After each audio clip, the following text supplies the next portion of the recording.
ආයිබෝවන් අපොස උසස් පෙළ අධ්‍යයනය කරන දරුදැරියන්ගේ දැනීම වර්ධනය කිරීම උදෙසා අනුගමනය කරන රූපවාහිනී වැඩසටහනක තවත් එක්තරා අවස්ථාවක් තමයි අපි මේ ආරම්භ කරන්න උත්සාහ ගන්නේ. විශේෂයෙන්ම භූගෝල විද්‍යාව හා සම්බන්ධ වෙන සිතියම් විද්‍යාව හා සම්බන්ධිත තවත් වැඩසටහනක් මෙහෙවන්න අපි උත්සාහ ගන්නේ.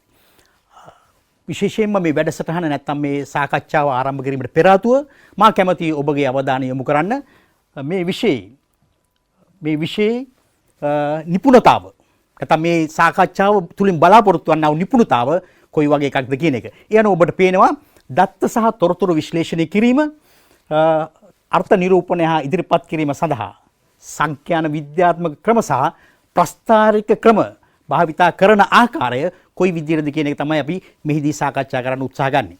ඒ වගේම මා කැමතියි ඔබට තව දුරටත් පෙන්වන්න මේ නිපුණතා මට්ටම මොන වගේ නිපුණතා මට්ටමක්ද අපි මෙහිදී බලාපොරොත්තු වෙන්නේ කියන එක. දත්ත විශ්ලේෂණය සඳහා සිතියම් විද්‍යාත්මක ක්‍රම ශිල්ප යොදා ගැනීම තමයි මෙහිදී නිපුණතා මට්ටම වශයෙන් අපි සැලකන්නේ. ඉගෙනුම් ඵල වශයෙන් අපි බලාපොරොත්තු වෙනවා සිතියම් විද්‍යාත්මක ක්‍රම ඇසුරින් දත්ත විශ්ලේෂණය සහ විවරණය කරන ආකාරය පිළිබඳ ඔබට දැනුවත් අවබෝධයක් ලැබෙයි කියන එක. අන්තර්ගතය. මෙහිදී ප්‍රධාන කරුණු දෙකක් කෙරෙහි සාකච්ඡා කරන්න බලාපොරොත්තු වෙනවා. ප්‍රධාන සිතියම් විද්‍යාත්මක ක්‍රම ශිල්ප දෙකක් අධ්‍යයනය ගැන සාකච්ඡා කරන්න බලාපොරොත්තු වෙනවා. පළවෙනි එක තමයි මේ සම සංඛ්‍යා සිතියම්. දෙවෙනි එක තමයි රේඛාංකිත සිතියම්. මම හිතන්නේ ඔබ ශිෂ්‍යෝ බොහොම දෙනෙක් මේ ගැන පොඩ්ඩක් දැනුවත්කමක් තිබෙනවා. නමුත් ඒ දැනීම වඩාත් යහපත් ආකාරයෙන් වඩාත් නිවැරදි ආකාරයෙන් ඉදිරිපත් කරන ආකාරය තමයි මම අද දවසේ කතා කරන්න උත්සාහ ගන්නේ. සංඛ්‍යාත්මක සිතියම්. ඔබ සිතියම් පිළිබඳ තරමක් අවබෝධයක් තිබෙනවා. ඔබ සිතියම් පිළිබඳ දැනීමක් අවබෝධයක් තිබෙන බව මම හොඳටම දන්නවා. ඔබ ගාව තියෙනවා මේ මානසික සිතියමක් කියන එකක්. අපි හැම කෙනෙක් ගාම තිබෙනවා. ඒ නිසා සිතියම් විද්‍යාව කියන්නේ කාටවත් අලුත් දෙයක් නෙමෙයි. කාටවත් අලුත් දෙයක් නෙමෙයි. ශිෂ්‍ය වශයෙන් උත් වැඩිහිටියන් වශයෙන් උත් අපි සියලු දෙනා මේ මානසික සිතියම මේ සිතියම ගැන හොඳ අවබෝධයක් තිබෙනවා. ඒ නිසා මා ඊට පුළුල් වශයෙන් ඉතින් ඊට පුළුල් පදනමකට කියලා මේ සිතියම කියන එක කොටස් දෙකකට බෙදා දක්වන්න කැමතියි. පුළුල් වශයෙන් පුළුල් පදනමක ඉඳලා සිතියම කොටස් දෙකකට බෙදන්න පුළුවන්. පළවෙනි එකට අපි කියනවා භූ ලක්ෂණ සිතියම්. දෙවෙනි කොටසට අපි කියනවා තේමා සිතියම්. භූ ලක්ෂණ සිතියම් අපි ටොපෝග්‍රැෆික් මැප්ස් කියලා කියනවා. මේ තේමා සිතියම් අපි තීමැටික් මැප්ස් වශයෙන් හඳුන්වනවා. භූ ලක්ෂණ සිතියම්. ඔබ දන්නවා මේක. ඔබ දැකලා තිබෙනවා. හැබැයි මේ භූ ලක්ෂණ සිතියම් ඔබ දන්නවා අපිට අඟලේ සිතියම නැත්නම් අපි 1 inch map කියලා කියපු එක. මේක අපි දැක සීරීස් එකක් වශයෙන් තමයි ලැබෙන්නේ. ඒ වගේම අපිට දෙවනුවට ඊට පසු කාලේ වල ලැබුණා මේ මෙට්‍රික් සිතියම් නැත්නම් 1/50 සිතියම. මේ දෙකම අපි දැක්කා මේ භූ ලක්ෂණ සිතියම් සීරීස් දෙකක් වශයෙන් තමයි ලැබුණේ. හොඳට පොඩ්ඩක් කල්පනා කරලා බලන්න. මේ භූ ලක්ෂණ සිතියමක යථා ලෝකයේ තිබෙන සියලුම දේවල් එකවර කඩදාසිය මත නිරූපණය කරන්න උත්සාහ ගත්තා. ඔබ දැක්ක භූ ලක්ෂණ සිතියමක ගංගාවල් තිබෙනවා. ඔබ දැක්ක භූ ලක්ෂණ සිතියමක මාර්ග පද්ධතිය තිබෙනවා. ඔබ දැක්ක භූ ලක්ෂණ සිතියමක සමෝච්ච රේඛා ආශ්‍රයෙන් උන්නතාංශ නිරූපණය කරනවා. ඔබ දැක්ක භූ ලක්ෂණ සිතියමක ජනාවාස නිරූපණය කරනවා. මේ නිසා පේනවා භූමියේ තිබෙනා සියලුම ලක්ෂණ ඒ ආකාරයෙන්ම කඩදාසියක් මත නිරූපණය කිරීම තමයි භූ ලක්ෂණ සිතියමක් තුලින් කරන්නේ. all in one. සියලුම දේවල් එකම කඩදාසියක් මත නිරූපණය කළා. මේ නිසා මේවට භූ ලක්ෂණ සිතියම කියලා කිව්වා. ඒ අනුව ඔබට පේනවා මේ භූ ලක්ෂණ සිතියමක් තුල තීම්ස් ගණනාවක් තිබෙනවා.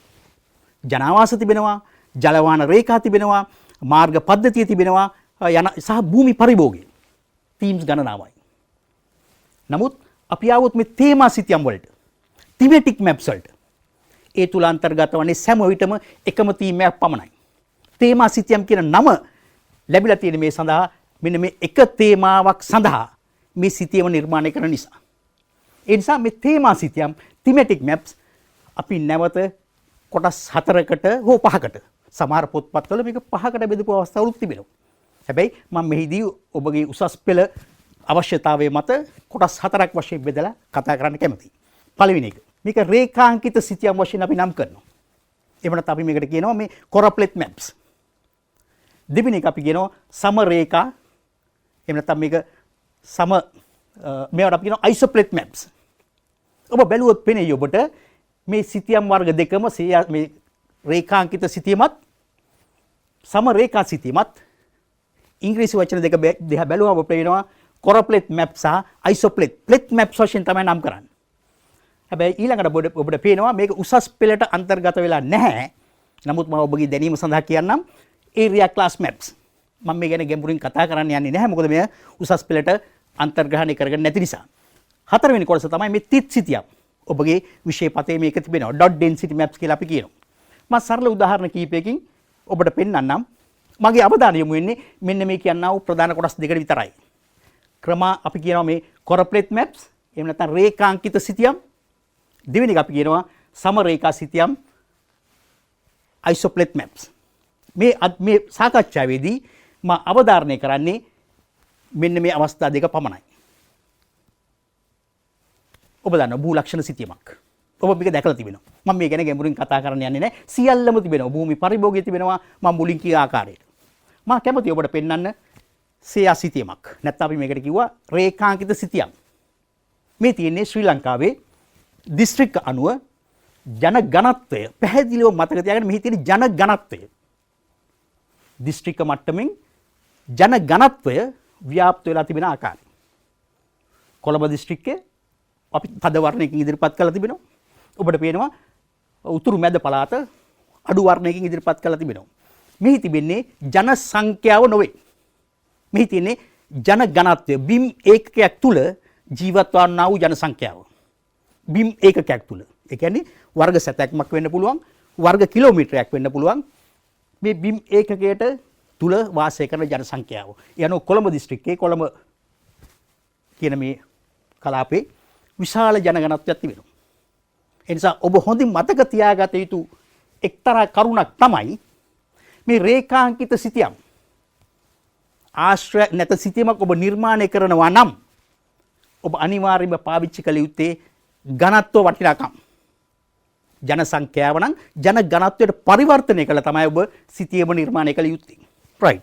ඔබට පේනවා මේ තියෙන්නේ ජන ඝනත්ව සිතියම නැත්නම් අපි කිව්වා රේඛාංකිත සිතියම. මේකට විවිධ නම් පාවිච්චි කර බව පේනවා. හැබැයි උසස් පෙළ අපේ ජාතික අධ්‍යාපන ආයතන සහ පොතපතේ සඳහන් වෙන්නේ මෙන්න මේ රේඛාංකිත සිතියම් කියන වචනයයි. එනිසා ඔබ අනිත් වචන නිකන් දැන ගැනීම සඳහා කියුවට කමක් නැහැ. අනිත් වචන ඉවත් කළා දාන්න. සමරේඛා සිතියම්.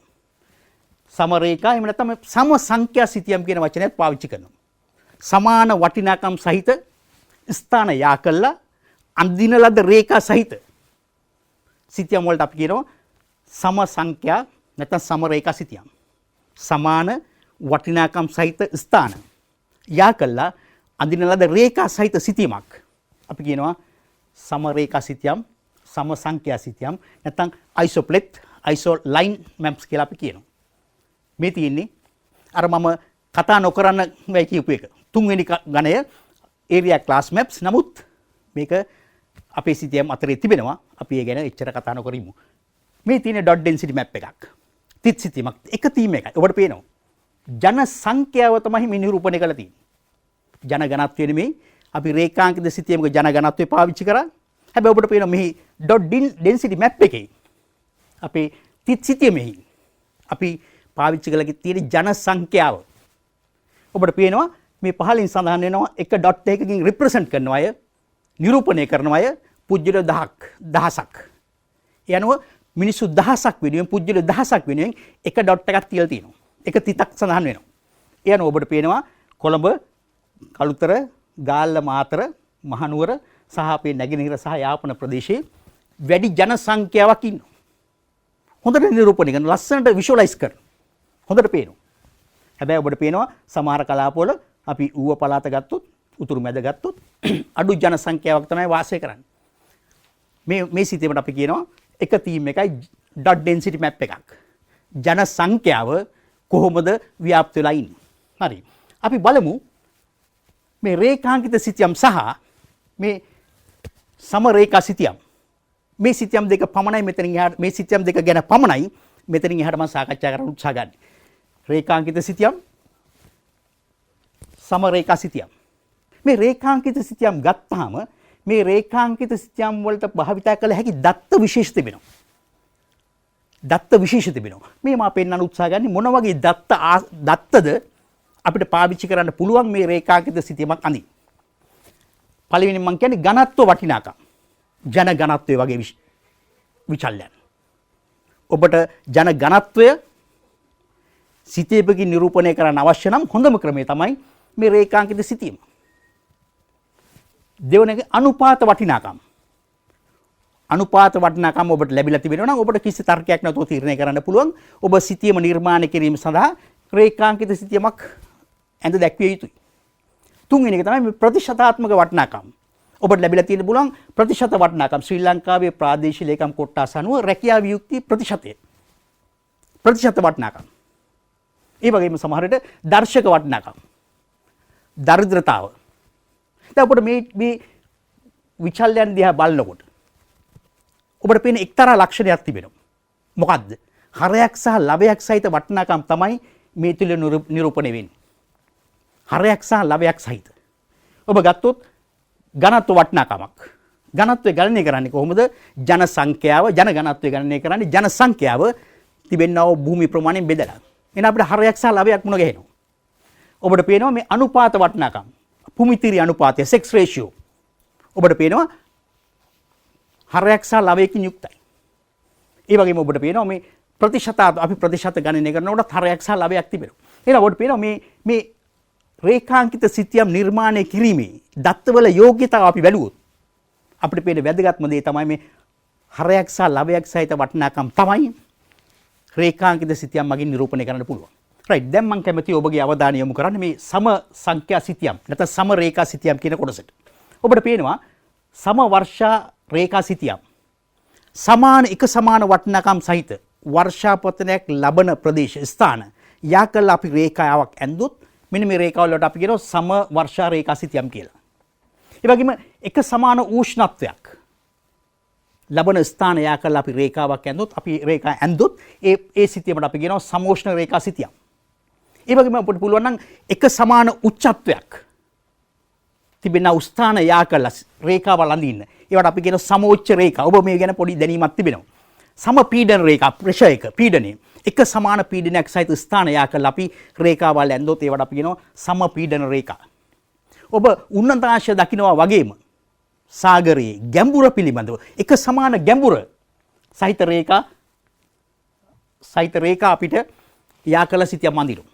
විශේෂම අපි දන්නවා අපේ වරාය ආශ්‍රිත මෙවැනි සිතියම් නිර්මාණය කරනවා. දෛනිකව සමහර වෙලාවට. මොකද එන නැව් වලට දන්නේ නැහැ අලුතෙන් ඇවිල්ලා වැලි ගොඩ ගහිලාද කියලා. ඉතින් මේ සම ගැඹුරු රේඛා මෙවැනි සිතියම් අපිට දෛනිකව ලැබෙනවා. මේ සම වටිනාකම් සහිත රේඛා ඒ නිසා අපි ඒවට කියනවා සම රේඛා සිතියම් නැත්නම් isoplet maps කියලා. ඔව් මෙතනින් එහාට මම කැමතියි මේ කොහොමද අපි රේඛාංකිත සිතියමක් නිර්මාණය කරන්න කියලා කියන්නේ. මම පියවර කීපයක් යටතේ මේක ඔබට ඉදිරිපත් කරන්න කැමතියි. පළවෙනි පියවර තමයි රේඛාංකිත සිතියමක් නිර්මාණය කිරීමේදී ඝනත්ව සිතියම නිර්මාණය කිරීමේ පියවර. පළමු පියවර දත්ත ලබා ගැනීම. විභාගයේදී නම් ඔබට දත්ත ලබා ගන්න අවශ්‍ය නැහැ. ඔබට දත්ත ලැබෙනවා. ඒ නිසා right විභාගයේදී නම් ඔබට දත්ත ලබා ගැනීම පිළිබඳ ප්‍රශ්නයක් නැහැ. ඔබට දත්ත ලැබෙනවා. ඒ නිසා මේ රේඛාංකිත සිතියමක් නිර්මාණය කිරීමට ඔබට දත්ත වර්ග දෙකක් අවශ්‍යයි. පළවෙනි එක තමයි ඔබට අවශ්‍යයි මෙවැනි පරිපාලන සීමා සහිත සිතියමක්. පරිපාලන මායිම් සහිත සිතියමක්. දෙවනුවට ඔබට අවශ්‍යයි දත්ත. මේ දෙක ගලපන එක තමයි සිතියම් විද්‍යාවේ කාර්යභාරය. අපිට මේ තිබෙනා දත්ත ටික සංඛ්‍යා ටික ඉලක්කම් ටික මේ සිතියම් අතර ගලපනවා. මේකට අපි කියනවා ඔබට බලන්න මේ දත්ත ටික දිහා දිස්ත්‍රික්කේ නම තිබෙනවා. ජන සංඛ්‍යාව තිබෙනවා. එහි වර්ෂය සඳහන් වුණත් හැබැයි ඒරියා එක වපසරිය දන්නවා. එක් දිස්ත්‍රික්කයේ ඒරියා එක වපසරිය. අපිට මේ ආශ්‍රයෙන් පුළුවන් ජන සංඛ්‍යාව වර්ග ප්‍රමාණය බෙදලා අපිට පුළුවන් ගණනය කරන්න ජන ඝනත්වය. මේ තියෙන ජන ඝනත්ව වටිනාකම් ගණනය කරන ආකාරය. අපි ජන සංඛ්‍යාව කොළඹ දිස්ත්‍රික්කයේ මුළු ජන සංඛ්‍යාව බෙදුවා. එහි වර්ග ප්‍රමාණය. ඒ අනුව අපිට ලැබුණා එක් දිස්ත්‍රික්කයේ ජන ඝනත්වය. කොළඹ දිස්ත්‍රික්කයේ ජන ඝනත්වය වර්ග කිලෝමීටරයක් සඳහා 3432යි. යනාදී වශයෙන් දිස්ත්‍රික්ක 25 සඳහා ඝනත්ව වටිනාකම් අපි හදාගත්තා. අපි ඊළඟට මොකද කරන්නේ? අපිට ඊළඟට කරන්න පුළුවන් ජනගණත්ව වටිනාකම් තියෙනවා. අපිට ඊළඟට පුළුවන් අපේ මේ ඝනත්ව වටිනාකම් ඇසුරින් අපේ සිතියමට අවශ්‍ය තොරතුරු සපයන්න. අපි මොකද කරන්නේ? ඔබ ඉගෙනගෙන තිබුණා සමහරවිට සංඛ්‍යානයේදී මේ frequency distribution සංඛ්‍යාත ව්‍යාප්තිය කියන සංකල්පය. එහෙනම් අපි අර statistics ටික සංඛ්‍යා ටික අපි පරිවර්තනය කරනවා සංඛ්‍යාත ව්‍යාප්තිය බවට. එහෙනම් පියවර 7යි. හරි සරලයි. මේක තමයි ඔබ ඉගෙන ගන්න තියෙන හොඳම ක්‍රමය තමයි මේ step by step කොටස් කරලා ඉගෙන ගන්න එක. පාලකයාත් හරි කැමති කොටස් කරලා පාලනය කරන්න. හරි. පියවර 7යි. මොකද්ද පළවෙනි ක්‍රමය? ජනසංඛ්‍යා ඝනත්ව දත්ත අනුව අවම අගය සොයා ගැනීම. මෙන්න අවම අගය ඔබට ලැබිලා තිබෙනවා. අර ගණනය කරන ලද ජනසංඛ්‍යා ඝනත්ව වටිනාකම් අතරේ අවම අගය මන්නාරම දිස්ත්‍රික්කයේ 34යි. උපරිම අගය දෙවෙනි කරුණ අපිට අවශ්‍ය. උපරිම අගය තියෙන කොළඹ දිස්ත්‍රික්කයේ කිසිම ගැටලුවක් නැහැ. ඔබ දන්නවා කොළඹ දිස්ත්‍රික්කයේ. තුන්වෙනි වටිනාකම මොකද්ද ගණනය කරන්න අවශ්‍ය? පරාසය. උපරිමේ සහ අවමේ අතර වෙනස. මම මේ කතා කරමින් ඉන්නේ සංඛ්‍යාත ව්‍යාප්තියක් සකස් කරන්නේ කොහොමද කියලා. පළවන පියවර අවම අගය, දෙවන පියවර උපරිම අගය, තුන්වන පියවර පරාසය හොයාගන්න එක. පරාසය කියලා කියන්නේ උපරිම අගයත් අවම අගයත් අතර තියෙන වෙනස. අපේ උපරිම අගය 3432යි, අවම අගය 34යි. යනවා අපිට පේනවා පරාසය 3398ක් වෙනවා. හතරවෙනි පියවර පන්ති සංඛ්‍යාවක් තීරණය කිරීම. කොච්චර ක්ලාසස් ගණනක් ඕනද? පන්ති සංඛ්‍යාවක් ඕනද? මේ මම ඉතාමත්ම සරල සමීකරණයක් පාවිච්චි කරේ. k සමානයි n වල වර්ගමූලය. ඔබ මේවා ඉගෙනගෙන තියෙනවා නැත්නම් සංකීර්ණ දේවල් තියෙනවා. අපි සරල එකකින් බලමු.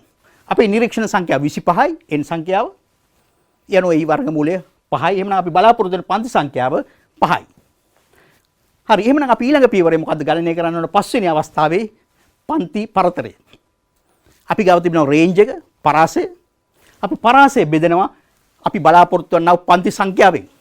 එහෙනම් පරාසය 3398 අපි පහෙන් බෙදුවාම අපිට දල වශයෙන් ලැබෙනවා 679.6ක්. අපිට පොඩි ෆ්ලෙක්සිබිලිටි එකක් තියෙනවා, පොඩි හැකියාවක් තිබෙනවා මේක පොඩ්ඩක් වට යන්න. ඒ අනුව 679.6 අපි 680ක් වශයෙන් වට එනවා. ඒ අනුව තමයි අපි මෙන්න මේ පන්ති ප්‍රාන්තර ටික සකස් කරගෙන තිබෙන්නේ. අවම අගයට පන්ති ප්‍රාන්තරයක් එකතු කිරීමෙන් අපි පළවන පන්තිය සකස් කරගෙන තිබෙනවා. පළවන පන්තියේ ඉහළ අගයට තවත් පන්ති ප්‍රාන්තරයක් එකතු කිරීමෙන් දෙවන පන්තිය සකස් කරගෙන තිබෙනවා. යනාදි වශයෙන් අපේ frequency distribution එක නැත්තම් අපේ පන්ති ප්‍රාන්තර ටික අපි හඳුනාගත්තා. ඊට පස්සේ අපි මොකද කළේ? එක පන්තියට අයත් වන්නා වූ දිස්ත්‍රික්ක මොනවද කියලා. එක පන්තියට අයත් වන්නා වූ දිස්ත්‍රික්ක මොනවද කියලා අපි නම් කළා.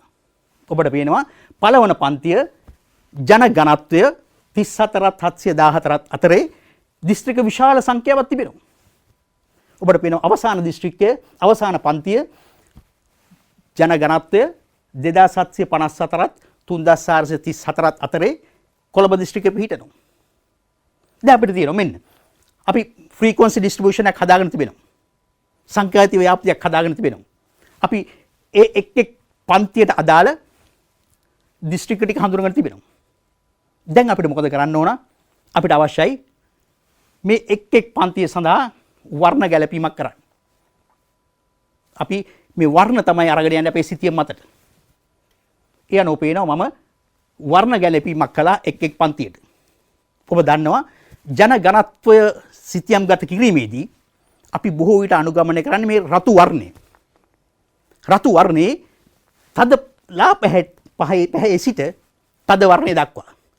එතකොට පේනවා අඩු ඝනත්වයක් සහිත පන්තිය අඩු වර්ණයක් නැත්නම් තද වර්ණය අඩුයි. ඒ වගේම ක්‍රමයෙන් ඝනත්වය වැඩි වෙනකොට ජන සංඛ්‍යාව වැඩි වෙන ජන ඝනත්වය වැඩි වෙනකොට වර්ණයේ තද බව වැඩි. එන ඔබට පේන අඩු වර්ණයක සිට වැඩි වර්ණයක් දක්වා මේ වර්ණ ගලපලා තිබෙනවා. ඒ අනුව අපිට දැන් අපි දන්නවා මේ පළවෙනි පන්තියට අයිති දිස්ත්‍රික්ක මොනවද? අපි තීරණය කරලා තිබෙනවා ඒ දිස්ත්‍රික්කයේ සේයා කළ යුතු වර්ණය මේකයි.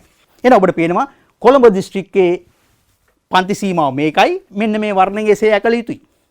බලන්න මොකද මම කරන්නේ. අවසාන පියවර මෙන්න සිතියම. දැන් මට අර වර්ණ ගැලපීම කරන්න අවශ්‍යයි. මම කොළඹ දිස්ත්‍රික්කයෙන් පටන් ගන්නවා. තදම වර්ණේ මම කොළඹ දිස්ත්‍රික්කයේ සේයා කළ අර තද වර්ණේ දෙවෙනි පන්තියේ ගම්පහ දිස්ත්‍රික්කයේ දෙවෙනි පන්තියේ වර්ණයෙන් සේයා කරා. යනාදි වශයෙන් මම ක්‍රමයෙන් අර වර්ණ ආලේප කරා මගේ සිතිය මතට. දැන් අපිට පේනවා කොළඹ දිස්ත්‍රික්කයේ වැඩි ජනගණත්වයක් තිබෙනවා. තද වර්ණයෙන් පේනවා. බැලුව ගමන් අපිට පේනවා. මේක තමයි සිතියම් විද්‍යාවේ ලක්ෂණය. beauty of mapping. තද අපිට පේනවා මේ ඔක්කොගෙම ජනගණත්වය අඩුයි. ගම්පහ කොළඹ කළුතර තමයි ඝනත්වය වැඩි. හරි. අපි බලමු මේක අවසාන සිතියමට පරිවර්තනය කරන්නේ කොහොමද? අපිට කරුණු කීපයක් අවශ්‍යයි. හොඳ සිතියමක් බවට පත් වෙන්න නම් අපේ මේ සිතියමට යම් යම් ගුණාංග තියෙනවා. අනිවාර්යයෙන්ම අපේ සිතියමට මාතෘකාවක් අවශ්‍යයි. මාතෘකාව අනිවාර්යයෙන්ම දැන් අපි ජනගණත්වය වෙනුවෙන් මේ සිතියම සකස් කරපු නිසා අපිට කියන්න වෙනවා ශ්‍රී ලංකාවේ ජනගණත්ව ව්‍යාප්තිය. වර්ෂය මොකක්ද? ඒක ඉතා වැදගත්. අපි මේ ඇන්දේ මේ පාවිච්චි කරපු දත්ත මොන වර්ෂයේද? ඒ වගේම අපිට උතුර දක්වන්න අවශ්‍යයි. උතුරු දිශාව ලකුණු කරලා දක්වන්න අවශ්‍යයි. අපිට අපේ ලෙජන්ඩ් එක ගෙනෙන්න අවශ්‍යයි. ලෙජන්ඩ් එක ගෙනෙන්න අවශ්‍යයි.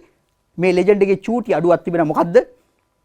මේ ජනගණත්වයේ ගණනය කළේ බිම් ඒකකය කිලෝමීටර්ස්ද වර්ග ස්ක්වයර් කිලෝමීටර්ස්ද වර්ග සැතවුම්ද කියලා කියන්න අවශ්‍යයි. ඒ වගේම අපිට අපේ පරිමාණය දක්වන්න අවශ්‍යයි. අපිට අවශ්‍යයි මේ සිතියමට භාවිත කරපු දත්තවල මූලය සෝස් එක දක්වන්න. කියනවා අපි ලස්සනට සිතියම සකස් කරලා මේ දිස්ත්‍රික්ක සෑම එකක්ම නම් කරලා තිබෙනවා. ඒ නිසා ඔබ අවසාන සිතියම සකස් කිරීමේදී ෆ්‍රේම් එකක් දක්වන්න අවශ්‍යයි. ඔබට උතුර ලකුණු කරලා දක්වන්න අවශ්‍යයි. නැවතත් මා කියනවා ලෙජන්ඩ් එක දක්වන්න අවශ්‍යයි. එහි වටිනාකම් ඒකකය මොන ඒකකයෙන්ද දක්වලා තියෙන්නේ කියන එක අවශ්‍යයි. අපි පරිමාණය විශේෂම පරිමාණය අපි බලාපොරොත්තු වෙන්නේ රේඛීය පරිමාණයක්. වාචික පරිමාණයකුත් සමහර අය දක්වනවා. නමුත් අපිට මූලය දක්වන්න අවශ්‍යයි. අපේ රේඛාංකිත සිතියම අපි සකස් කරගෙන තිබෙනවා. ඔබට පේනවා ඉතා පැහැදිලිව මම නැවතත් කියනවා මෙහිදී අපි පාවිච්චි කරේ ජන ඝනත්ව වටිනාකම්. ජන ඝනත්ව වටිනාකම් අපි බලාපොරොත්තු වන පන්ති පහක්. ඒ පන්ති පහ අපි සකස් කරගෙන තිබෙනවා. දෙවනුවට මා කැමති ඊළඟට මා කැමති මේ සම රේඛා අයිසොලයින්ස් සම රේඛා සිතියම් නිර්මාණය කරන්නේ කොහොමද කියලා කතා කරන්නේ. සම රේඛා සිතියම් කියලා කියන්නේ තරමක ඇස්තමේන්තු කිරීමක්. එස්ටිමේෂන්ස්. ඔබ වටිනාකම් දන්න දෙක වටිනාකම් කීපයක් දන්නවා නම් ඒ දන්නා වූ වටිනාකම් ආශ්‍රයෙන් නොදන්නා වූ වටිනාකම් ටිකක් ඇස්තමේන්තු කරගන්න. සම රේඛාවල කරන්නේ ඒකයි. දැන් අපි හිතමු අපිට තියෙනවා වටිනාකම් දෙකක්. මේ A සහ C කියන ස්ථාන දෙකේ. A කියන ස්ථානයේ අපි හිතමු උන්නතාංශය කියලා. උන්නතාංශය අඩි 100යි. මේ C කියන ස්ථානයේ උන්නතාංශය අඩි 200යි. අපි හිතමු. අපි උපකල්පනය කරනවා. ඉතින් මගේ ප්‍රශ්නය මේ අඩි 150 රේඛාවේ යන්නේ කොහෙන්ද කියන එක. එහෙම කිසිම තර්කයක් නැහැ, කිසිම ගැටලුවක් නැහැ. මේ පිහිටීම් දෙක අතර හරි මැදින් ගමන් කළ යුතුයි. අපි ඇස්තමේන්තු කළා. අපි කොහොමද මේ ඇස්තමේන්තු කළේ? ඒක මේ පැහැදිලි. මොකද මේ ස්ථාන දෙක අතරේ මොකද අපිට 150 නෙමෙයි. මම ඇහුවා නම් 135 අඳින්න කියලා. මේක මෙච්චර ලේසි නෑ. ඔබට හිතන්න, ඔබට ගණනය කරන්න වෙයි. අය බලමු තවත්. මේ තියෙන මං අහනව නෑ මට ඕන 125 රේඛාව අඳින්න. ඔබ 150 රේඛාව ඇඳගෙන තිබෙන නිසා ඔබ දන්නවා 125 රේඛාවත් මේක මැදින් ගමන් කළ යුතුයි. මං ඇහුවොත් ඔබට 175 රේඛාව අඳින්න කියලා ඔබ දන්නවා මේ මැදින් ගමන් කළ යුතුයි. ඔව් අපි තවත් ගැටලුව සංකීර්ණ කරමු බලන්න. අපිට අවශ්‍යයි ඔන්න බලන්න. අපි මොකද දන්නේ 100ත් 150ත් අතරේ හරි මැදින් මේ දෙක අතර තියෙන සෙන්ටිමීටර් 5යි. සෙන්ටිමීටර් 2.5ක් A කියන ස්ථානයේ ඉඳලා දකුණු උපසට ගියොත් අපිට රේඛාව හොයාගන්න පුළුවන්. ගැටලුව සංකීර්ණ කරන්න බලන්නේ මං. හරි. ඔච්චර ලේසි නෑ. එවැනි ඉතා ඍජු වටිනාකම් නැත්තම්. 100ත් 200ත් අතර 150 හරි මැදින් යන්න පුළුවන් බව අපි දන්නවා. හැබැයි මං ඇහුවොත් 134 යන්නේ කොහෙන්ද කියලා. මෙච්චර ලේසියෙන් මේක අඳින්න බෑ. අපිට සිද්ධ වෙනවා ගණනය කරන්න. කොහොමද අපි ගණනය කරන්නේ? මෙන්න මේක තමයි අපි තේරුම් ගත යුත්තේ.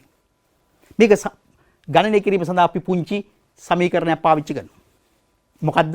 දුර කියන්නේ අපි සලකා බලන ස්ථාන දෙක අතරේ දුර. අර මුල් එකේ නම් A සහ B. A සහ C. දුර කොච්චරද? කිලෝමීටර් 4ද 5ද 10ද? right. වෙනස. මේ වෙනස කියලා කිව්වේ වටිනාකම් දෙකෙහි වෙනස. මුල් එකේ තිබුණේ 100යි, දෙවෙනි එකේ තිබුණේ 200යි. එහෙනම් වටිනාකම් දෙක අතර වෙනස 100යි. එහෙනම් දුර වටිනාකම අපි බෙදනවා වෙනසේ වටිනාකමින්. ඒක වැඩි කරනවා අපි ගණනය කරන්න බලාපොරොත්තු වෙන අපේක්ෂිත දුරේ වටිනාකමින්.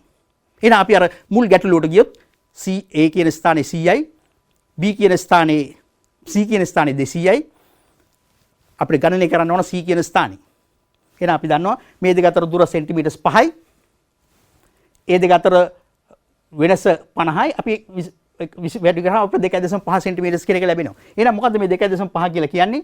මෙන්න මෙතන ඉඳලා 2.5ක් දුරින් අපේ රේඛාව පිහිටන්න අවශ්‍යයි. මොකද මේ දෙක අතර දුර කිලෝමීටර් 5යි. මේ දෙක අතර වටිනාකම් වෙනස 50යි.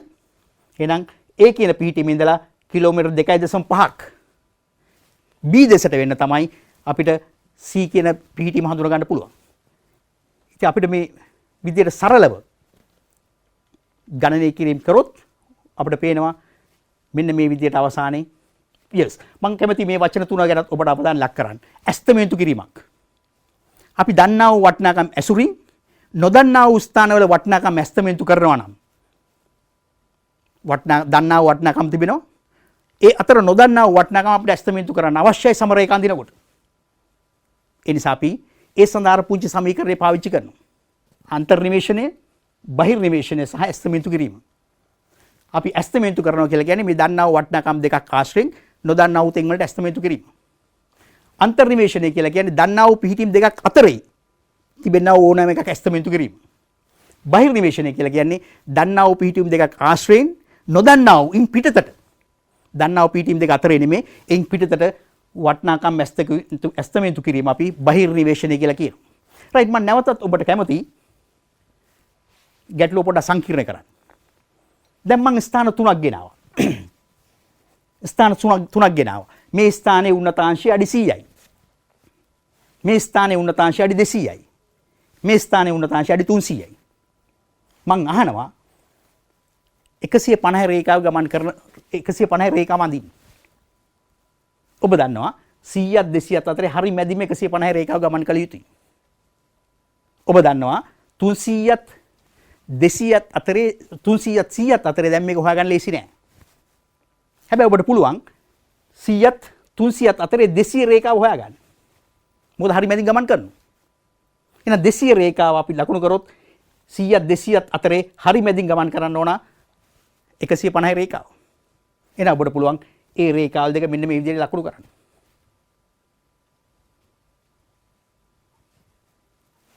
එහෙනම් අපි දන්නවා 100ත් 200ත් අතරේ 150 හරි මැදින් ගමන් කරනවා. 100ත් 300ත් අතරේ 200 රේඛාව හරි මැදින් ගමන් කරනවා. හැබැයි 100ත් 200ත් අතරේ හරි මැදින් 150 ගමන් කරනවා. ඒ නිසා අපිට පුළුවන් 150 රේඛාව ගමන් කළ යුතු ස්ථාන දෙක හොයාගන්න. එහෙනම් අපි බලමු මෙන්න රේඛා දෙක. හැබැයි මේ රේඛා දෙක ස්මූත් වෙලා නැහැ. ඔබ රේඛා දෙක දෙපැත්තට ගමන් කරනවා. ඔබට සිද්ධ වෙනවා ඒ ස්මූත් කරලා සරල රේඛාවක් බවට පරිවර්තනය කරන්න. මේක තමයි අපි සමරේඛා ඇඳීමේ පදනම ක්‍රමය. රයිට් මම උදාහරණයකට එන්න කැමතියි. මේ තියෙන්නේ ශ්‍රී ලංකාවේ ප්‍රධාන කාලගුණ නිරීක්ෂණ මධ්‍යස්ථාන 23ෙහි වර්ෂාපතන වටිනාකම්. ඒ අනුව ඔබට පේනවා අපි ගාව තියෙන සිතියමක්. ඒ සිතියමේ තියෙන ස්ථානීය වටිනාකම් දක්වලා. මේ තියෙන ස්ථානවල වාර්ෂික වර්ෂාපතනයේ මිලිමීටර්ස් වලින් කොච්චරද? දැන් අන්න මම කියපු කොන්දේසිය පාවිච්චි කරන්න පුළුවන්. අපිට පුළුවන් මේ ස්ථාන දෙකේ දුර හොයාගන්න. මේ ස්ථාන දෙකේ වටිනාකම් වල වෙනස හොයාගන්න.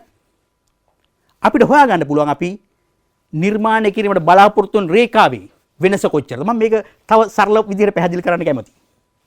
අපි හිතමු අපිට අවශ්‍යයි කොළඹත් ගම්පහත් අතරේ කොළඹත් ගම්පහත් අතරේ රේඛාවක් අඳින්න. සම රේඛාවක්. අපි කොහොමද අඳින්නේ? අපි බලනවා මේ ස්ථාන දෙක අතරේ වටිනාකමේ වෙනස. අපි හිතුවොත් මෙතන තියෙන වටිනාකම 2128යි. මෙතන තියෙන වටිනාකම 2067යි.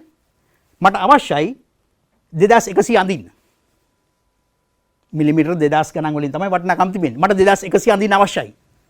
එහෙමනම් මම හොයන්න ඕන මොකද්ද? මේ දෙක අතරේ තියෙන දුර. මේ ස්ථාන දෙක අතරේ තියෙන දුර. මේ ස්ථාන දෙක අතරේ තියෙන වටිනාකමේ වෙනස. ස්ථාන දෙක අතර තියෙන දුර, ස්ථාන දෙක අතර තියෙන වටිනාකමේ වෙනස මට ඇස්තමේන්තු කරන්න ඕන 2100. එහෙමනම් 2100 බොහෝ දුරට කොළඹ පැත්තට බර වෙයි. ඒ නිසා කොළඹ ඉඳලා මේ 2100 කොච්චර දුරකින්ද ගමන් කළ යුත්තේ කියන එකයි මට හොයන්න අවශ්‍යයි. එහෙමනම් 2100 යන්න නම් මෙතන 28 ඉඳලා තව කොච්චර දුරකින්ද මම ලකුණු කරොත් අන්න අර සමීකරණ අපිට පාවිච්චි කරන්න පුළුවන්. ඒ අනුව මම බලනවා 2100 රේඛාව කොතනින්ද ලකුණු කරන්න පුළුවන්. ඒ අනුව අපිට පුළුවන් අපේ රේඛාවල් ටික අඳින්න. මෙන්න මේ විදිහට ඇඳපු රේඛාව. අපි ඇඳලා තිබෙනවා වර්ෂාපතන 10 රේඛාව මිලිමීටර් 1000ක් ලබන කලාපේ 1500 යනාදි වශයෙන් සම රේඛා සමාන වටිනාකම් සහිත වර්ෂාපතන ලබන්නයි කියලා ඇස්තමේන්තු කරන. මේවා සැබෑ ඒ විදිහටම නොවෙන්න පුළුවන්. අපි ඇස්තමේන්තු කරපුවා. හරි අපි මේ දක්වා සාකච්ඡා කළේ මේ රේඛාංකිත සිතියම් සහ සමරේඛා නිර්මාණය කරන ආකාරය. ඒ සිතියම් නිර්මාණය කිරීමේදී අපි භාවිතා කරන්න ඕන දත්ත විශේෂ මොනවද කියන එක මේක හරි වැදගත්. සිතියමක් නිර්මාණය කිරීමේදී අපි ඊ타මාත්ම නිවැරදිව දත්ත හඳුනාගත්තේ නැත්නම් අපි ඒ සිතියමෙන් ප්‍රකාශ කරන යන දේ වර්ධිනවා. ඔබ දන්නවා අර අපේ ගෙදර අම්මලා වත් වෙනකොට හාල් වලට වතුර තියෙන විදිය. සම්බහලට තියෙන ප්‍රමාණයට වතුර තියන්නේ නැහැ තඹපු හාලට. ඇයි? ඒ හාල් විශේෂ හඳුනගෙන. ඒ වගේම තමයි මේ සිතියම් විද්‍යාවෙත් සංඛ්‍යාන විද්‍යාවෙත් දත්ත විශේෂය හොඳට හඳුන ගන්න ඕන. ඒ දත්ත විශේෂය හරියට හඳුනගත්තොත් තමයි ඒ දත්ත වලට ඊ타ත්ම සාධාරණීතු කරන්න පුළුවන්. සිතියම් විද්‍යාවෙත් එහෙමයි. සිතියම් විද්‍යාවේ හොඳ සිතියමක් නිර්මාණය කරන්න නම් ඒ දත්ත විශේෂ හරියට තේරුම් ගන්න ඕන. ඔබ දැක්කා අපි අපේ කොරප්ලෙට් මැප් එකක් නිර්මාණය කිරීමේදී අපි රේඛාංකිත සිතියමක් නිර්මාණය කිරීමේදී සංඛ්‍යාත ව්‍යාප්තියක් නිර්මාණය කළා. එහෙනම් අපි සංඛ්‍යානේ ආධාර ගත්තා. එහෙනම් ඒ දත්ත වලට අපි සැලකිල්ලක් කරා. දත්ත වලට ප්‍රොසෙස් කිරීමක් කළා. මේ ක්‍රීම කරන්න නම් අපි දත්ත හොඳට හඳුන ගන්න ඕන. අපි දත්ත හොඳට හඳුන ගන්න. මම සරල උදාහරණයක් ඔබට කියන්නම්. ඔබ සමහර වෙලාවට අහලා ඇති සරල රේඛා ප්‍රස්ථාරයක්. සරල රේඛා ප්‍රස්ථාරයක්. සරල රේඛා ප්‍රස්ථාරයක් නිර්මාණය කරන්න අපි භාවිතා කරන දත්ත විශේෂය තමයි මේ continuous data. continuous data. එහෙනම් continuous data කියලා කියන්නේ අපි මොකද්ද? measure කරලා ගන්න දත්ත, මිනුම් කරලා ගන්න දත්ත, measurable data. continuous data කියලා කියන්නේ measurable data නම්, මිනුම් කරලා ගන්න දත්ත නම්. ඔබ ප්‍රශ්නයක් අහයි මගෙන් වර්ෂාපතනය ඇතුළත් වන්නේ මොන ගණයටද කියලා. ඔව්. නිර්වචනය අනුව වර්ෂාපතනත් continuous. නොකඩවා ගලාගෙන යන දත්ත, කෑලි බෑලි සහිත දත්ත කියලා මම මේවට කියන්නේ. decimals any number of decimals තියෙන්න පුළුවන්. නමුත් වර්ෂාපතනය භූගෝල විද්‍යාවේදී සලකන්නේ නැහැ continuous data කියලා. වර්ෂාපතන අඳිනකොට සරල රේඛා ප්‍රස්ථාරයක් අඳින්න බෑ. ඔබට දුන්නොත් වර්ෂාපතනය සහ උෂ්ණත්වය එකම ප්‍රස්ථාරයේ අඳින්න කියලා. ඔබ උෂ්ණත්වයේ සරල රේඛාවකින් අඳිනවා, වර්ෂාපතනය අඳින්නේ තීරු ප්‍රස්ථාරවලින්. ඇයි? දත්ත විශේෂය. අර අම්මා බත උයනකොට වතුර තිප්පා වගේ. හොඳට හඳුන ගන්න ඕන දත්ත. ඒ වගේම තමයි මේ ප්‍රස්ථාරයක් අපේ සිතියමක් නිර්මාණය කිරීමේදී. ඒ දත්ත විශේෂ හරියට තේරුම් අරගෙන ඒ දත්ත විශේෂයට සාධාරණ ඉටු කරන්න නම් අපි ඉතාමත්ම යෝග්‍යම සිතියම් විද්‍යාත්මක ක්‍රම ශිල්පය තෝරගන්න අවශ්‍යයි. pleth maps නැත්නම් අපි කියන මේ සමරේඛා සිතියම්, ඒ වගේම මේ ක්‍රමාංකිත සිතියම්, මේ වර්ග දෙකටමත් ගැළපෙන දත්තේ හරියට තේරුම් ගත්තොත් තමයි ඔබ වඩාත් හොඳ නිවැරදි සිතියමක් නිර්මාණය කරන්න පුළුවන් වෙන්නේ. අපි බලමු මේ අපේ මේ ක්‍රමාංකිත නැත්නම් මේ සේයා සිතියම්, මේකට සේයා සිතියම් කියලාත් කියනවා. කොරප්ලෙට් මැප්ස්. මේවට සේයා සිතියම් කියලාත් කියනවා.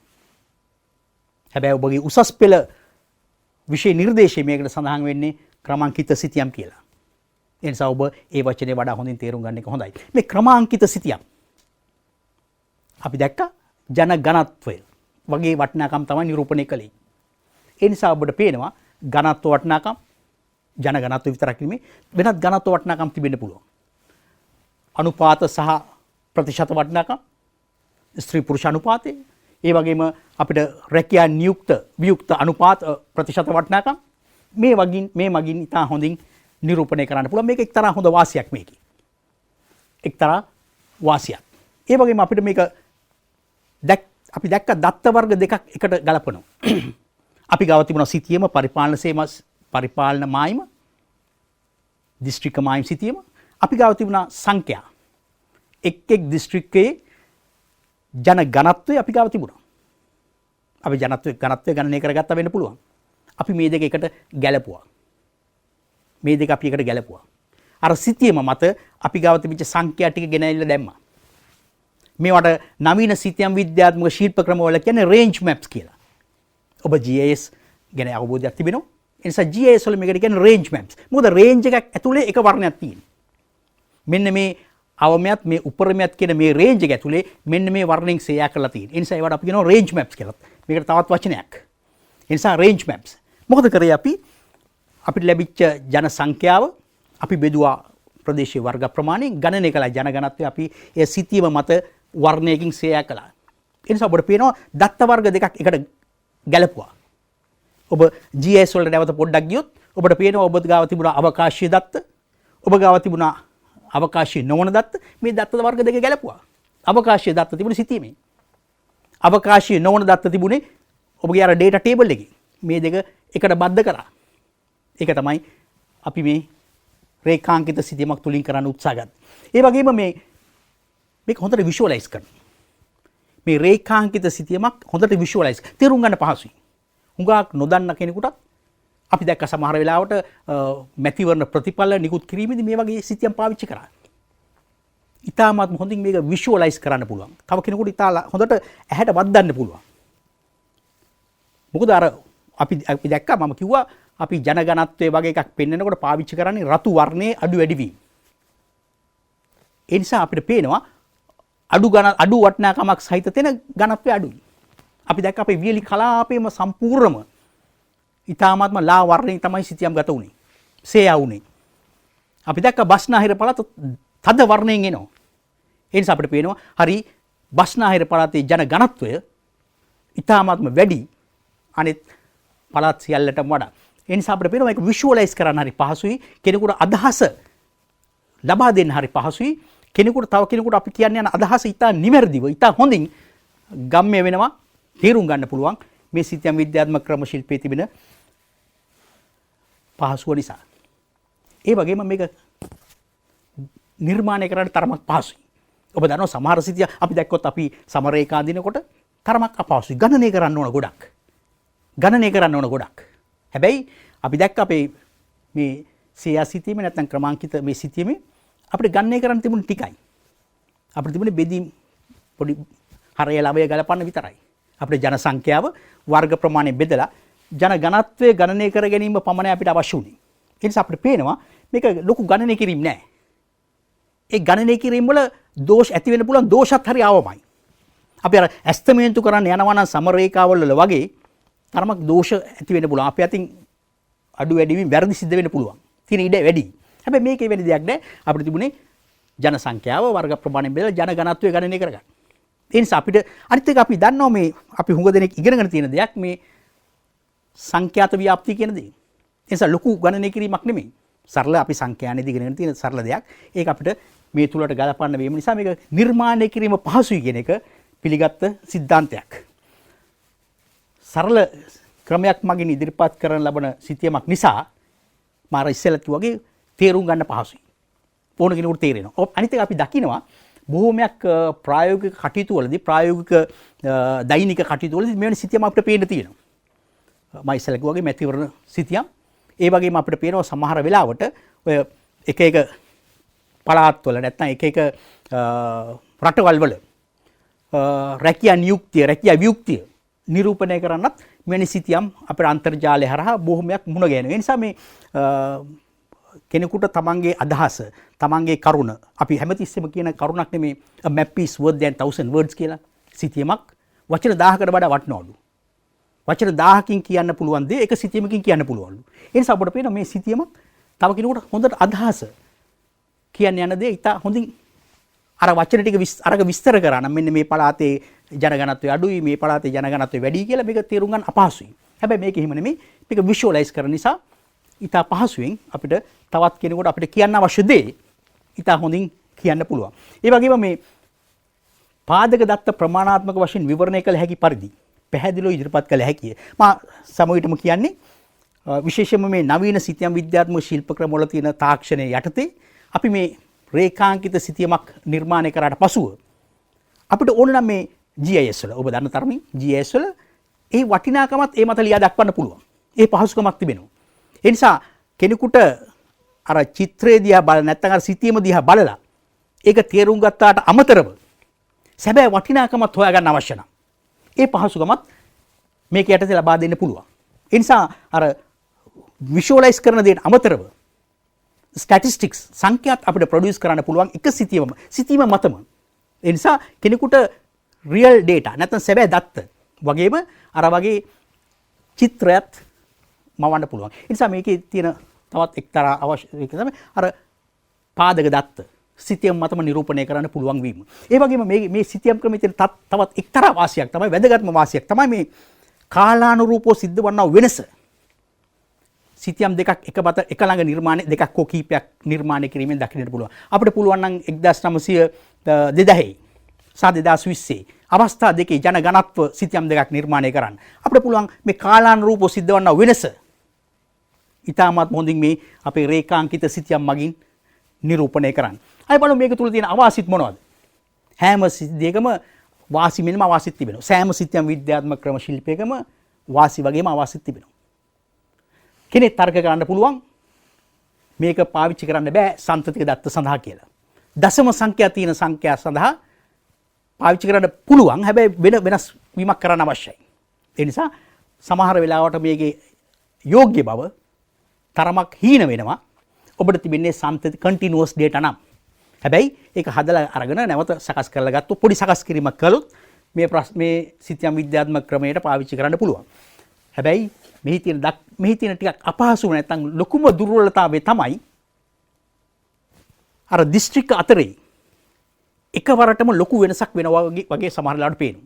දැන් උදාහරණයක් වශයෙන් අපි සැලකුවොත් ගම්පහ කොළඹ සහ ගම්පහ. අර කොළඹ දිස්ත්‍රික්කයේ ඉඳලා ගම්පහ දිස්ත්‍රික්කයට යනකොට වර්ණය වෙනස් වෙනවා. වර්ණය වෙනස් වෙනවා විතරක් නෙමෙයි වටිනාකම සැබෑ වටිනාකම පන්ති ප්‍රාන්තර දිහා බැලුවොත් වටිනාකමේ ලොකු වෙනසක් තිබෙනවා. කැලණිගඟ පැන්න ගමන් කොළඹ දිස්ත්‍රික්කයේ ඉඳලා ගම්පහ දිස්ත්‍රික්කයට ජනගණත්වය වේගෙන් අඩු වෙනවා. ඒක යථාර්ථය නෙමෙයි. හැබැයි මේ සිතියම් විද්‍යාත්මක ශිල්ප ක්‍රමයෙන් පෙන්න අඩුවීමක් තියෙනව නැත්තේ නෑ. නමුත් මේ සිතියම් විද්‍යාත්මක ශිල්ප ක්‍රමයෙන් පෙන්නන්නේ ඒක ලොකු අඩුවීමක් වගේ. අනෙක් පැත්තට බලන්න මේ සිතියම් විද්‍යාත්මක ශිල්ප ක්‍රමේ අර පන්ති සංඛ්‍යාව තීරණය කිරීමේදී යොදාගත්තේ අපි පන්ති පහකට බෙදුවේ. පාවිච්චි කරේ පන්ති සීමා ඒකාකාරී පන්ති සීමා. මේකට අපි කියනවා equal interval method කියලා. මේ ක්‍රමය ලංකාවේ ජනගණත්වයට ගැලපෙන්නේ නැහැ. equal interval class limits ලංකාවේ ජනගණත්වය නිරූපණය කරන්න බෑ. අපි යොදා ගන්නා වර්ගීකරණය නැත්නම් frequency distribution එක හදන්න යොදා ගන්න ක්‍රමවේදය මෙහි අවාසියක් බවට පත් වෙන සමහර වෙලාවට අර දිස්ත්‍රික්ක 25න් දිස්ත්‍රික්ක 22ක්ම එක කාණ්ඩයට ගියේ. කොළඹ ගම්පහ සහ කළුතර හැරුණාම ඉතින් එක වර්ණයක් ඔක්කොම සේයා වුණා. ඇයි ඒකට හේතුව තමයි අන්න අර පන්ති පහ හඳුනා ගැනීමේ පන්ති සීමා හඳුනා ගැනීමේදී යොදාගත් දොස් සහිත බව. ඔකට පාවිච්චි කරන්න ඕනේ ඊට වඩා සංකීර්ණ ගණිතමය ක්‍රමවේදයක් පන්ති ප්‍රාන්තර හඳුනා ගැනීම. ඒ නිසා පේනවා මේ ක්‍රමය දියුණු කරන්න පුළුවන්. මේ ක්‍රමය දියුණු කරන්න පුළුවන් එකක්. මේ දියුණු කරන්න අපිට ගණිතීය සංඛ්‍යානය දැන ගන්න අවශ්‍යයි. ඒ වගේම පළාත් මායිම් දිස්ත්‍රික්ක මායිම් අපිට මූලික කරගත්ත ක්ෂේත්‍රීය ව්‍යාප්තිය පෙන්වීම සඳහා එමගින් සැලකිය යුතු උපකාරයක් සමහර වෙලාවට නොලැබෙනවලු. මේක කියන්නේ මේකෙන් අදහස් කරන්නේ අපි ගත්තොත් කොළඹ දිස්ත්‍රික්කයේ ඇතුළේ ජනගණත්වයේ වෙනස්කම් තිබෙනවා. කොළඹ දිස්ත්‍රික්කයේ ඇතුළේ සමහර ප්‍රදේශවල ඔය හිතනවාට වඩා ඝනත්වය වැඩි. තවත් සමහර ප්‍රදේශවල හිතනවාට වඩා ඝනත්වය අඩුයි. මෙන්න මේ වේරියේෂන් මේ අඩු වැඩි වීම අර එක පරිපාලන ඒකකයක් ගත්තොත් මේ සිතියම් ක්‍රමවේදය මගින් නිරූපණය කරන්නේ නැහැ. මොකද ඒ එක පරිපාලන ඒකකයක් දිස්ත්‍රික්කයක් සලකලා තියෙන්නේ එක පරිපාලන සීමාවක් වශයෙන්. එන සමහර වෙලාවට අන්නේ දෝෂයත් මේ සිතියම් විද්‍යාත්මක ශිල්ප ක්‍රමේ අඩංගු වෙනවා. ඒ වගේම පරිපාලන මායිම් තුළ ඇති විෂමතාවයන් නිසා ඒ අතර පැහැදිලි සංසන්දනයක් හෝ සම්බන්ධතාවයක් ගොඩනැගීම අපහසු වෙනවලු. අපහසු වෙන අපිට දක්නට පුළුවන්. කොහොමවත් මම කැමති අවධානය යොමු කරන්න සමරේඛා වලට. සමරේඛා ගත්තොත් මේක නැවතත් වාසි තිබෙනවා අවාසි තිබෙනවා. අපි වාසි දිහා බැලුවොත් සන්තතික දත්ත පැහැදිලිව නිරූපණය කරන්න හැකි වෙනවා. ඔබ දන්නවද දශම සංඛ්‍යා සහිත අවස්ථාවල වර්ෂාපතනේ මම කිව්වට මේක කන්ටිනියස් වශයෙන් සලකන්නේ නැහැ කියලා දශම සංඛ්‍යා තියෙනවා. ඒ නිසා දශම සංඛ්‍යා තියෙන වශයෙන් තියෙන කන්ටිනියස් data වලට මේක වඩාත් යෝග්‍යයි. ඒ වගේම අපිට මායිම අවශ්‍ය නැහැ. පරිපාලන මායිම අවශ්‍ය නැහැ. ස්වභාවික මායිම අවශ්‍ය නැහැ. අපිට අවශ්‍ය මොනවද? දත්ත වර්ග දෙකයි. අපිට පිහිටීම අවශ්‍යයි. එම් පිහිටීම ලබන්නා වූ එම ස්ථානයේ ලබන්නා වූ වර්ෂාපතනය අවශ්‍යයි. එhmenan අපිට පිහිටීම දන්නවා නම් ඒ ස්ථානයේ ලබන වර්ෂාපතනය දන්නවා නම් අපිට පුළුවන් ඒ ස්ථානයේ ආශ්‍රයෙන් අපි සමරේඛා අඳින්න.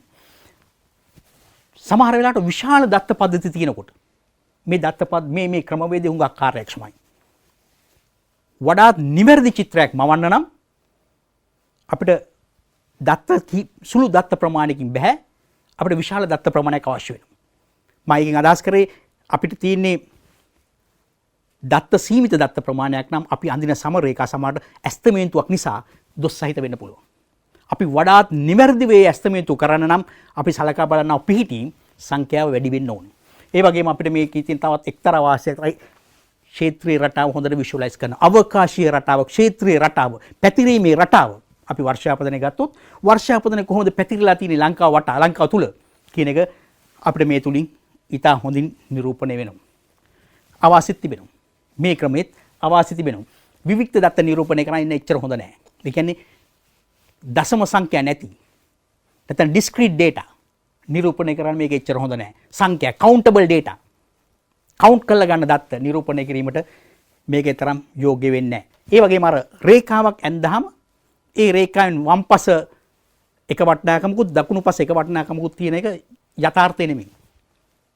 යථාර්ථය නෙමෙයි. මේක මීට වඩා වෙනස්. ඒ නිසා අපිට මේ රේඛාවක් ඇඳලා වම් පස වටනාකම නැත්නම් ලබන වර්ෂාපතනය අඩුයි දකුණු පසට ලැබෙන වර්ෂාපතනය වැඩි කියලා කියන්න අපහසුයි. මොකද ඒව අතරේ අපි සලකා බැලුවොත් වර්ෂාපතනය ක්‍රමික වෙනස් වීමක් තමයි තිබෙන්නේ. අන්න එවැනි ක්‍රමික වෙනස් වීම පිළිබඳව අපිට මේ තුලින් නිරූපණය කරන්න නැති වෙන්න පුළුවන්. මම ඉස්සෙල්ලත් කිව්වා දත්ත වැඩි වෙනකොට නිර්වදිතාව වැඩි. අපි වඩාත් වැඩි ඔබ්සර්වේෂන් පොයින්ට්ස් නිරීක්ෂණ ඒකක සංඛ්‍යාවක් පාවිච්චි කරලා අපි සිතියම නිර්මාණය කරනවා නම් ඒ තුල අපිට ලැබෙනා වූ සිතියම වඩාත් නිවැරදි චිත්‍රයක් මවනවා. ඒ වගේම නිර්මාණය කිරීමට වැඩි කාලයක් ඕනේ. ඔබ දැක්කා ගණනය කිරීම ටිකක් වැඩි. ඇස්තමේන්තු කිරීම ටිකක් වැඩි. ඒ නිසා මේ තුල නිර්මාණය සඳහා ගණනය කිරීම සඳහා තරමක් වැඩි කාලයක් වැය කරන්න වෙන බවයි අපිට පේන්නේ. ඒ අනුව ඔබට පේනවා මේ සිතියම් විද්‍යාත්මක ශිල්ප ක්‍රම දෙකේම වාසි වගේම අවාසි තිබෙනවා. මේ වාසි අවාසි කොහොම වුණත් ඔබට ලැබෙන දත්ත අනුව ඔබ තීරණය කරන්න ඕන ඔබ යන්නේ මොන සිතියම් විද්‍යාත්මක ශිල්ප ක්‍රමය මගින් නිරූපණය කරන්නද කියලා. ඔබ රේඛාංකිත සිතියම් වලට යනවා නම් ඒකට වඩාත් යෝග්‍ය දත්ත ඔබ පාවිච්චි කළ යුතුයි. ඔබ සමරේඛා සිතියම් වලට යනවා නම් ඒකට වඩාත් යෝග්‍ය දත්ත පාවිච්චි කළ යුතුයි. ඒ නිසා ඔබට පේනවා මේ සිතියම් විද්‍යාත්මක ශිල්ප ක්‍රම දෙකම ඔබ ඉතාමත්ම හොඳින් අධ්‍යයනය කළ යුතු. ඉතාමත්ම වටිනා ප්‍රායෝගික ඔබ දැක්කා ඉතා ප්‍රායෝගිකව මේ භාවිතා වෙනවා. ඒ නිසා මම හිතන්නේ ඔබට මේ කරුණ නැත්නම් මේ සිතියම් විද්‍යාත්මක නැත්නම් මේ සිතියම් ක්‍රම දෙකම නිර්මාණය කරන ආකාරය දත්ත මොන වගේ දත්තද පාවිච්චි කරන්න ඕන කියන එක ඒවැය තියෙන වාසි අවාසි මේ සාකච්ඡාව තුලින් ලැබෙන්නේ නැති කියලා මම හිතනවා. ඒ නිසා ඔබ සියලු දෙනාටම යහපත් දවසක් උදා වේවා. ආයුබෝවන්.